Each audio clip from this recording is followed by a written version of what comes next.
Bezawada brothers Kesineni Nani చిన్ని మధ్య ఎవరు పచ్చగడ్డి వేయకున్నా భగమంటోంది. లెటర్స్, ట్వీట్లు, సెటర్స్ ఇలా సాగిపోతుంది అన్నదమ్ముల పంచాయతీ. నాని కంప్లైంట్లు ఆపడం లేదు, వాటికి చిన్ని కౌంటర్స్ ఆపడం లేదు. అయితే ఈసారి నాని యాక్షన్ కు ఘాటుగానే రియాక్షన్ ఇచ్చారు ఎంపీ చిన్ని. పక్కకెళ్లి ఆడుకో అంటూ పంచ్ డైలాగ్ కూడా వేశారు. తెలంగాణ సీఎం రేవంత్ కు మాజీ ఎంపీ కేసినేని నాని లేఖ రాశారు. విజయవాడ ఎంపీ చిన్ని తన బినామీల ద్వారా హైదరాబాద్ లో భూ అక్రమాలకు పాల్పడుతున్నారని అన్నారు. ప్రగతి నగర్ శాంషీగూడలో ప్రభుత్వ భూమి కబ్జాకు ఎత్తిస్తున్నారంటూ కొన్ని అంశాలను సీఎం రేవంత్ దృష్టికి తెచ్చారు. నాగమ్మ గుడి దగ్గర అక్రమంగా బ్యారికేడ్లు వేసి ప్రభుత్వ భూమిని కబ్జా చేయడానికి తెగబడ్డారని లేఖలో పేర్కొన్నారు.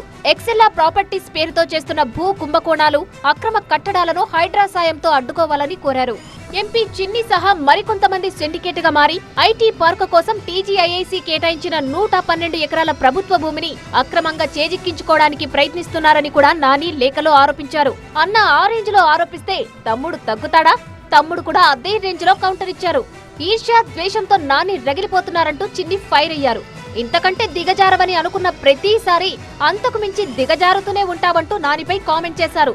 నాని లేఖలో 1% కూడా నిజం లేదంటూ చెప్పుకొచ్చారు చిన్ని. పక్కకెళ్లి ఆడుకో అంటూ అన్నయ్యపై చిన్ని పంచ్ డైలాగులు పేల్చారు.